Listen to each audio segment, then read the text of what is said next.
Today on the Word Preacher Podcast, starting over for the Nephites, the reign of King Benjamin, and our public duty. I'm Brett Jensen, and this is the Word Preacher Podcast.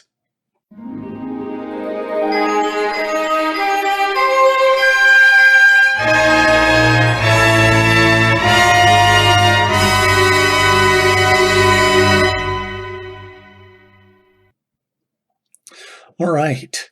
Today we are looking for our upcoming Come Follow Me material.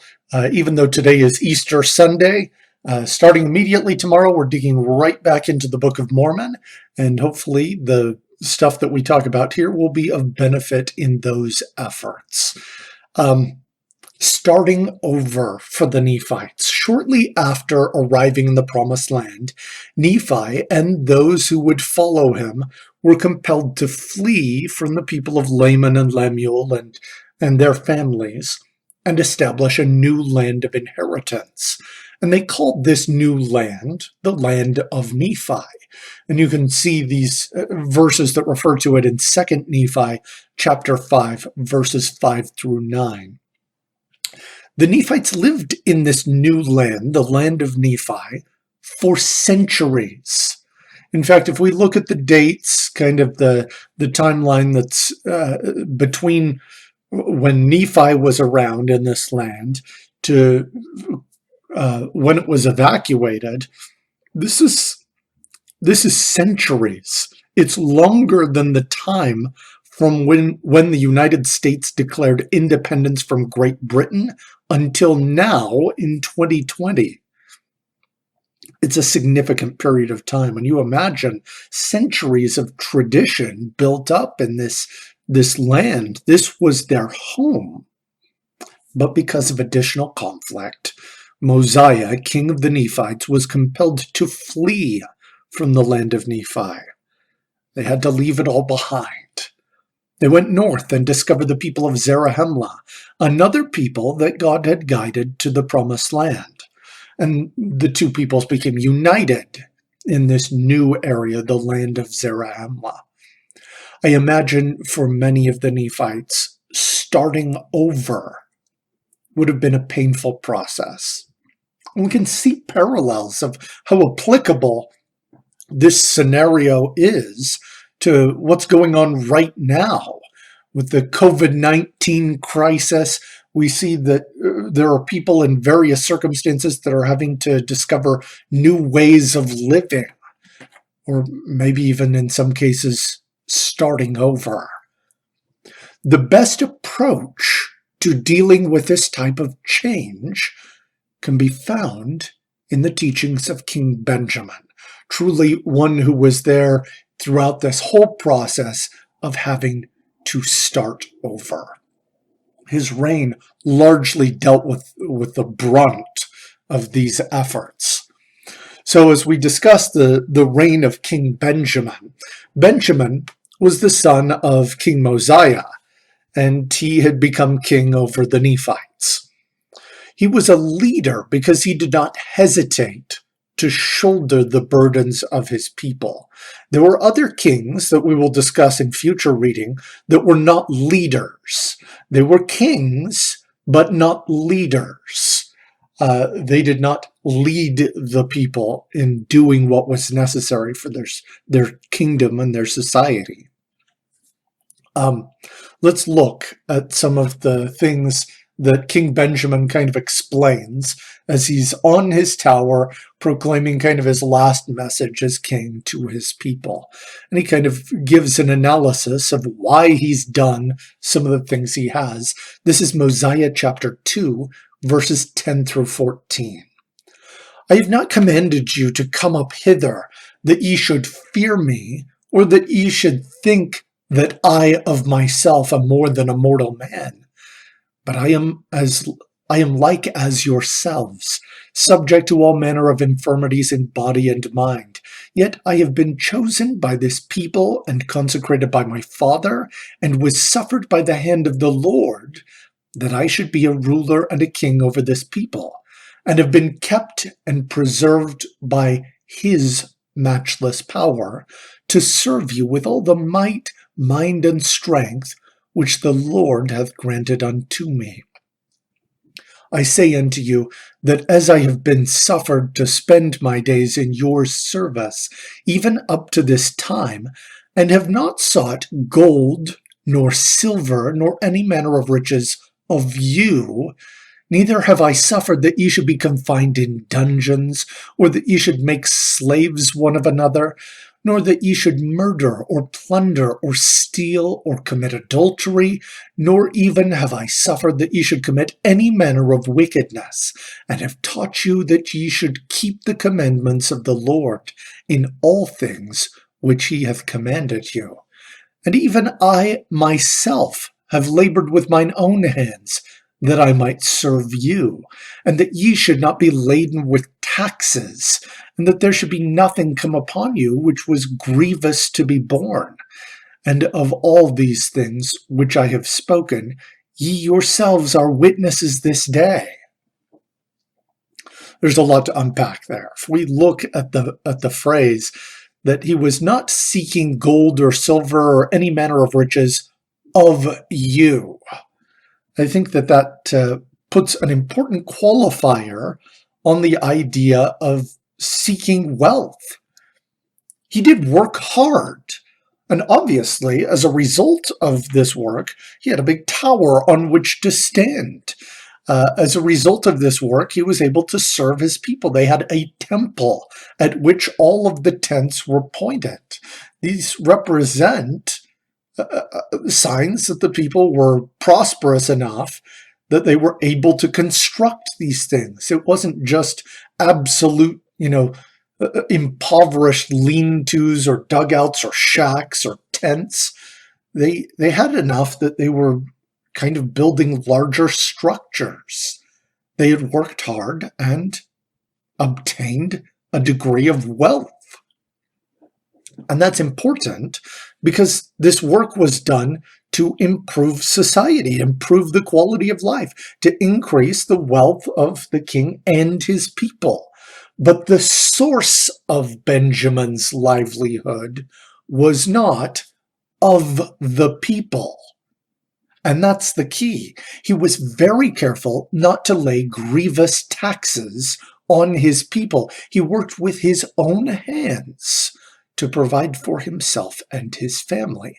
And in addition to this, he also performed other leadership responsibilities for his people. The application of this is critical. There's nothing wrong with seeking to better yourself and your family, even in terms of wealth and comfort and standard of living. That's okay. But there is a problem in compelling people for no other reason than to increase wealth. That is unacceptable. It was unacceptable to Benjamin. It should be unacceptable today. Now, this doesn't mean that there's no compulsory means involved in the reign of King Benjamin. In fact, he lists a number of things that he would not suffer his people to do. And he includes in this list slavery, murder, plunder, theft, adultery, and disobedience to God. So this should prompt the question, why is compulsion wrong for getting wealth, but not for living a particular moral code? Why couldn't he just also compel the people to pay taxes, to provide for him? If he was providing all of these other services as the king, what was the problem?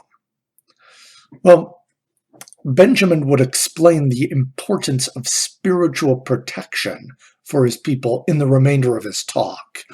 A legitimate responsibility in the position of a king is to make judgments based on good and evil. Society is worse when it culturally embraces practices that are wrong. And I think even in modern terms, we can see that society was not bettered for some of the practices of slavery or some of the corruption that we have seen, that has never bettered a society. It has only made it worse.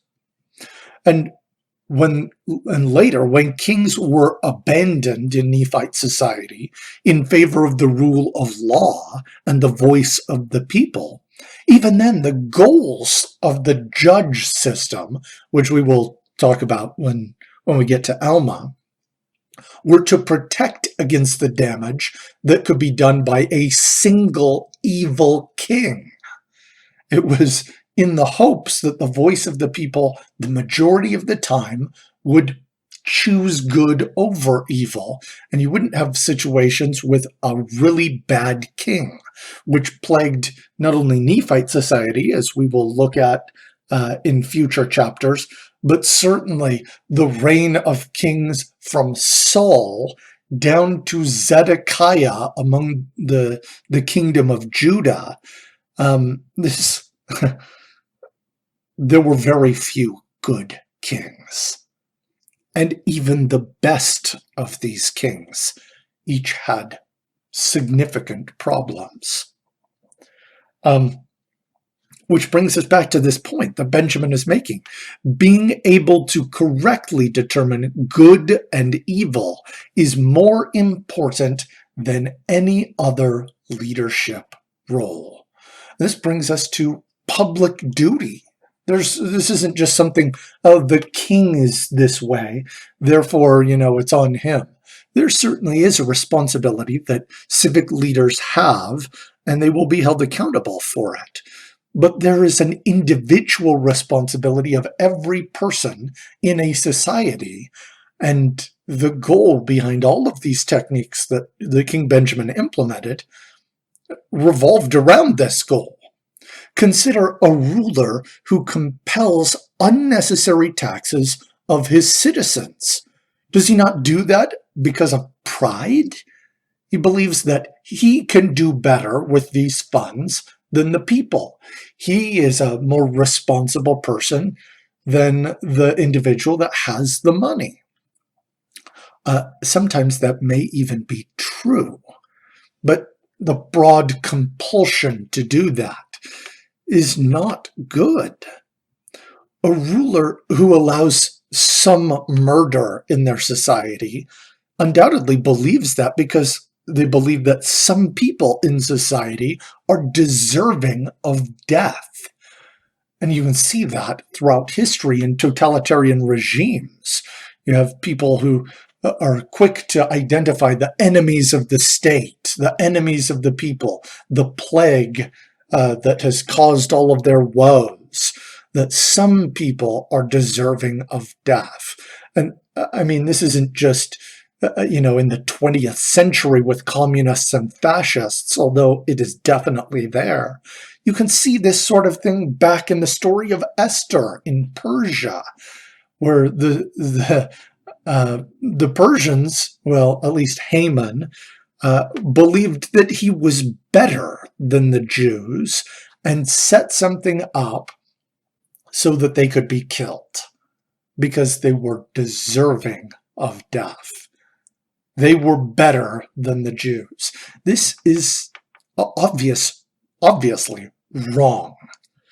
A ruler who permits plunder or theft really is the same as a ruler who permits slavery, because in either case, some individuals are performing work that ultimately goes to the benefit of those that have direct power over them, not those that are providing some sort of service in a voluntary exchange, but that have power over them. This is not good for people to live in this fear of those that have power. Some people are not better than others. And the goal behind many of these things that King Benjamin was discussing was to instill an understanding of the value of humanity. From the poorest and least able to the greatest and most valiant and capable, every human being has value. And the law of Moses, which Benjamin upheld, was revolutionary in the ancient world in affirming the value of human life. Consider, for example, the commandment about the Sabbath day, that not even servants or strangers should labor on the Sabbath day. And what does this suggest? That there are things common to all people, and that a person's value is beyond just what they are able to produce through their labor, that all people should take time to rest and consider something more, because all people have a connection to each other and to a source of much higher power. Consider also the commandment from the 10 to honor father and mother. How every person ought to understand that they are not the source of all the good in their lives, but that other people are necessarily interconnected, and most importantly, the bonds of family facilitate these interconnections. It is the fundamental unit that makes a society good. The way that family works. We are all ultimately dependent on God on an individual basis, and you can see this in King Benjamin's teachings as well. In Mosiah chapter 2, verse 21, he says, I say unto you, that if ye should serve him who has created you from the beginning, and is preserving you from day to day by lending you breath, that ye may live and move and do according to your own will, and even supporting you from one moment to another. I say, if ye should serve him with all your whole souls, yet ye would be unprofitable servants.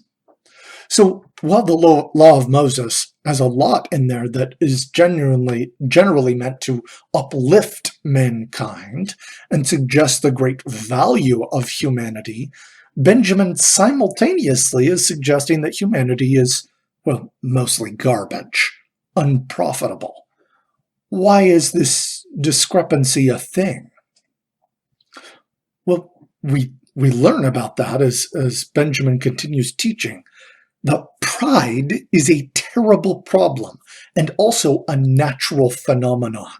He famously declares, for the natural man is an enemy to God, and has been from the fall of Adam, and will be forever and ever, unless he yields to the enticings of the Holy Spirit, and putteth off the natural man, and becometh a saint through the atonement of Christ the Lord, and becometh as a child, submissive, meek, humble, patient, full of love, willing to submit to all things which the Lord seeth fit to inflict upon him, even as a child doth submit to his father.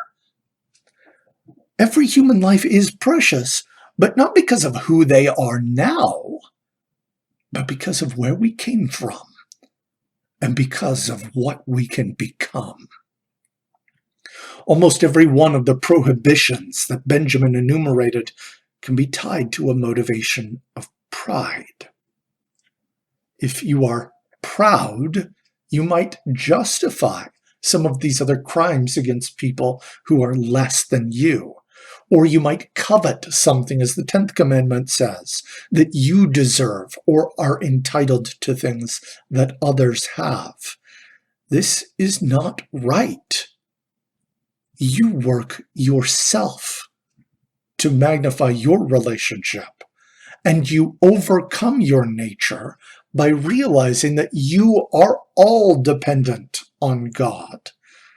And also, perhaps his most important teaching in Mosiah chapter 2, verse 17, and behold, I tell you these things that ye may learn wisdom, that ye may learn that when ye are in the service of your fellow beings, ye are only in the service of your God. Apart, individually, we are less than the dust of the earth. Humans tend to produce more harm than we do good.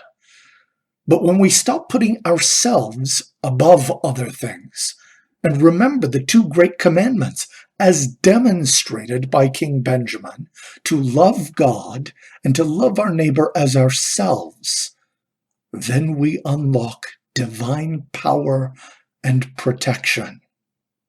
With God, geographical changes, employment or educational changes, or any other setbacks that may make it seem as though we are having to start over are possible to overcome.